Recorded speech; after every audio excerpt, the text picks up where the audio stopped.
Thank you for pressing that button. My name is Franco Martinez, and I'm doing a teaching presentation on ADHD, the clinical term, Attention Deficit Hyperactivity Disorder. Why am I doing it? Well, because as a child, I was diagnosed with it. And as right now, as you can see, in college, almost graduating, I'm swiveling around on my chair. It's just a little extra energy, a little impulsiveness. Not only that, another reason why I would like for you to know about this is because less than 50% of teachers know how to deal with ADHD.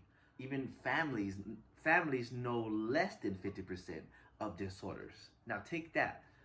Now imagine if people did know about some of these disorders and how to handle them, what characteristics to look for. The classroom is going to be run a lot smoother. The students are going to feel like they know each other. They're going to feel like they're heard. Family members are going to feel like they're understood. And not only that, people in the workforce, people in relationships, they're going to feel more understood. Okay, get this. National Alliance of the Mental Health by the numbers, 19.1% of U.S. adults experienced mental illness in 2018, 2 years ago. This is 46.6 million people.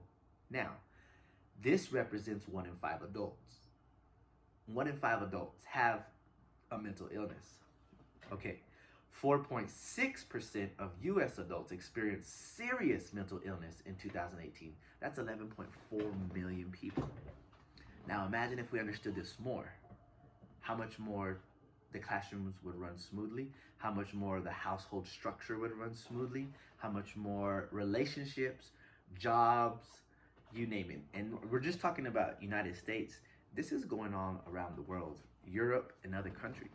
While this is going on around the country, let me give you a situation of a psychological disorder. A psychological disorder is an ongoing dysfunctional pattern of thought, emotion, behavior, and it causes significant distress that is considered deviant in the person's culture or society. Another term for this, for people who do study it, is psychopathology, the study of mental illness and its causes. In fact, there is a biopsychosocial way of doing things, a method, a factor. What this is, it's a way to understand that the disorder and how it's caused in individuals, whether it's biological, psychological, or social. The first one is your biological influence. You have your genetic makeup of the individual, you have your brain structure and your neurotransmitters.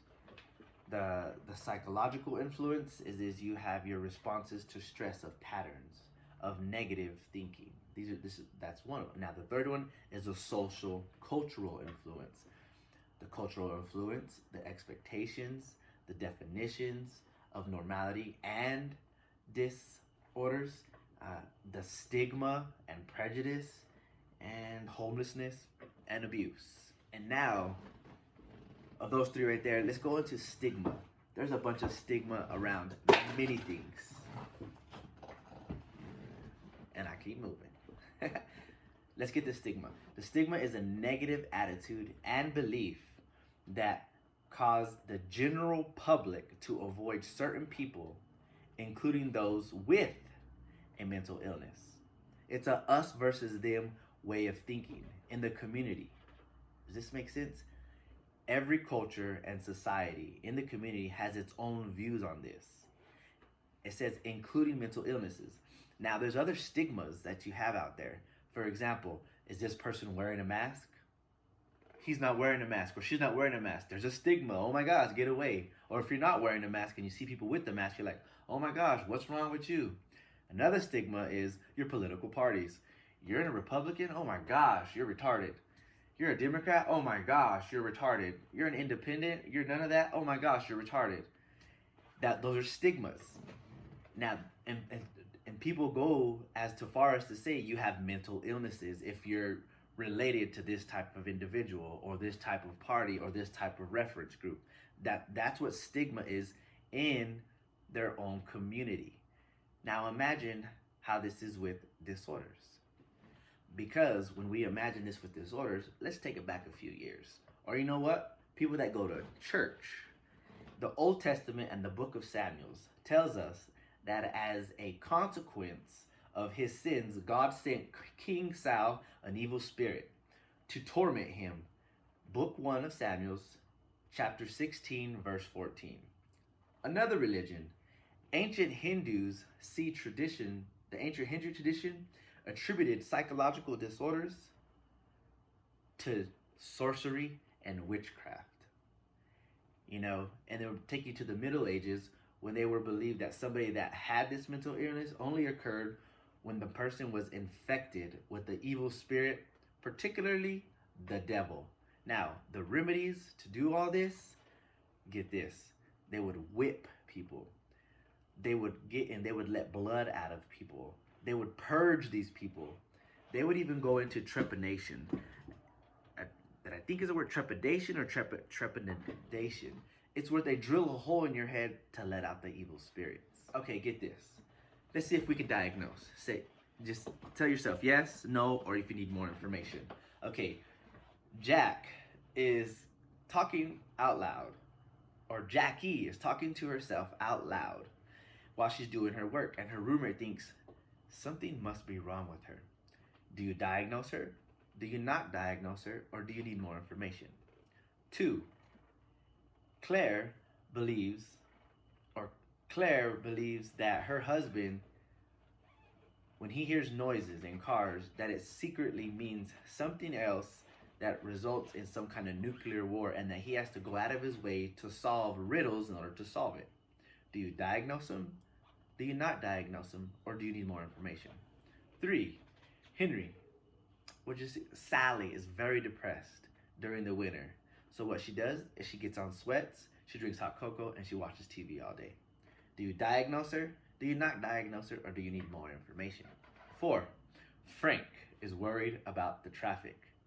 He worries about the posts on the internet, the mice, the cockroaches. He checks underneath his bed. Do you diagnose him? Do you not diagnose him? Or do you need more information?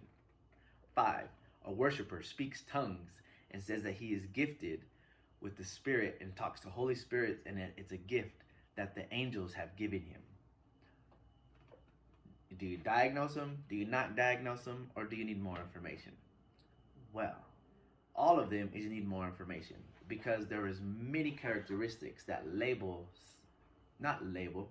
that would have somebody go under a disorder. Let's go back to ADHD, what we're having this whole conversation on, or the whole presentation.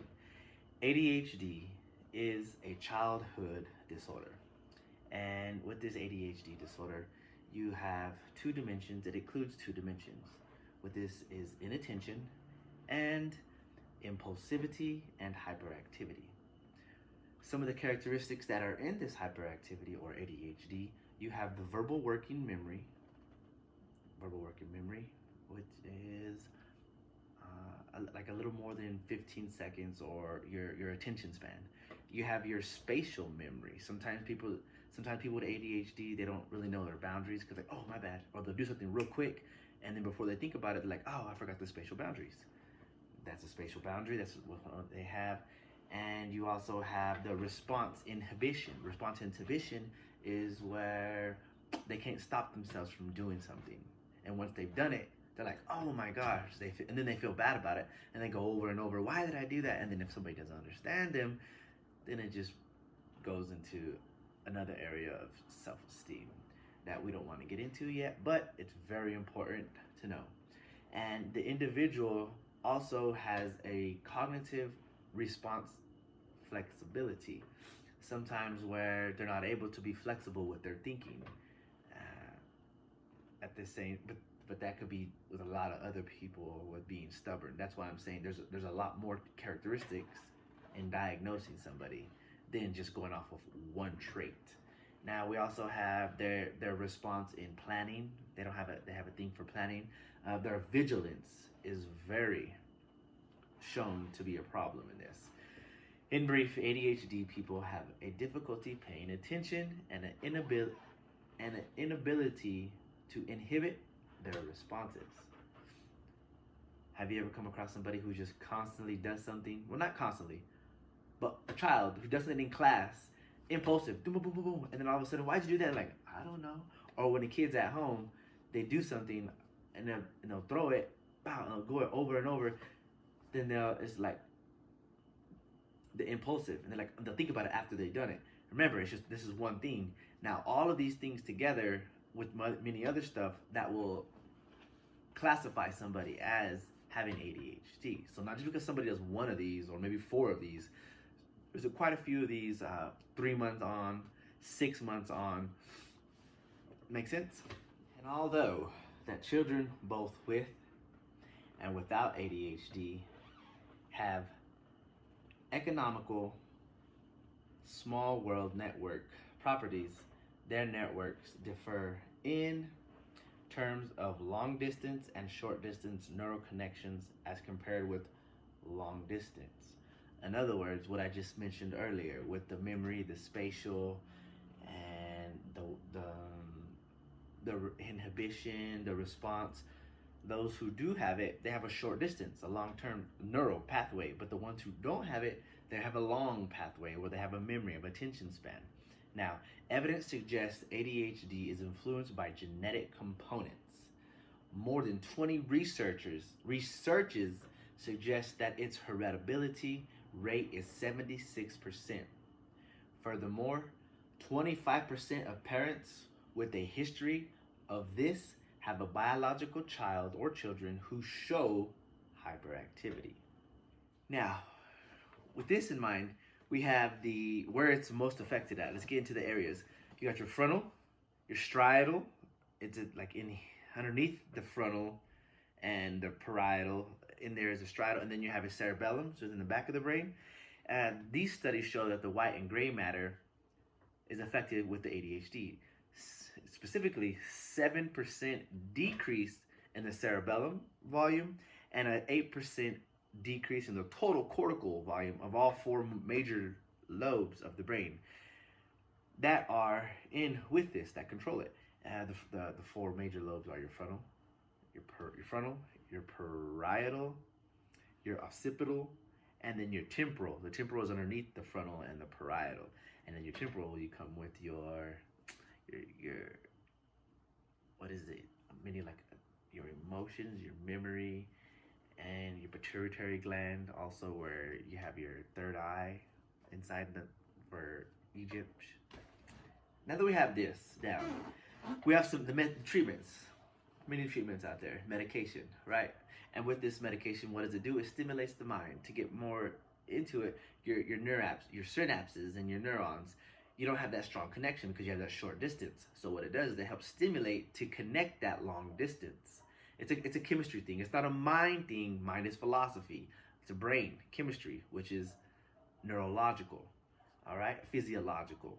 And now let's get to the 10 methods of treatment. First off, you want to get an overview of the characteristics of ADHD and a clarification of the parents' understanding of disorder. Make sure they understand it.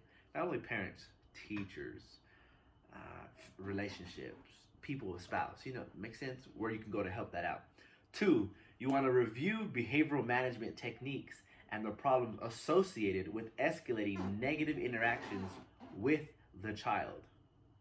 3, you want to increase positive attention to the child's desired behaviors as well as develop skills to allow the parents to interact and ignore behaviors that compromise the relationship. Now we're talking about structure, how to behave, how to reinforce, how to negative reinforce, how to punish. Those are certain things we have to understand. 4, you want to learn how to help the child to comply with simple requests clearly. 5, you want to set up home reward system.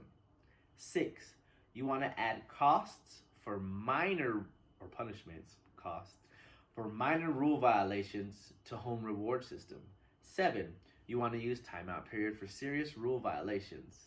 8, you want to learn how to manage behavior in public. 9, you want to consider potential problems in the future and the removal of home reward system. 10, last but not least, have a booster session to review progress, and troubleshoot situations. Now, these are just a little few remedies. No.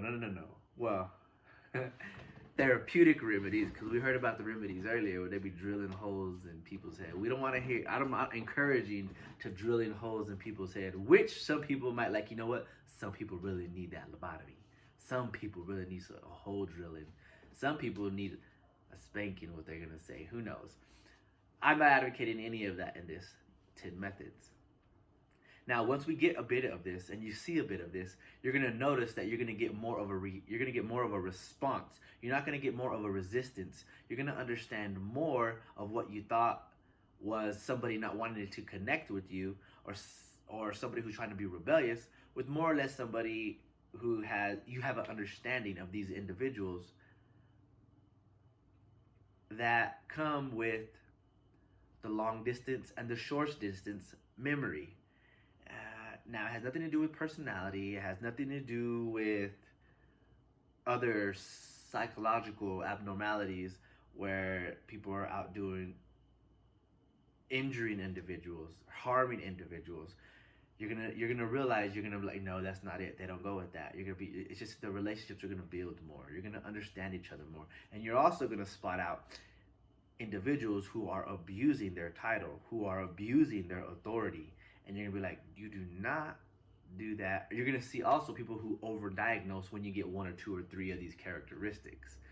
Make sure you go to a DSM and look up this ADHD and many of the other 18 disorders out there. Thank you for paying attention. This is Frank Martinez on the disorder of ADHD with Eastern New Mexico University Psychology. Thank you for watching.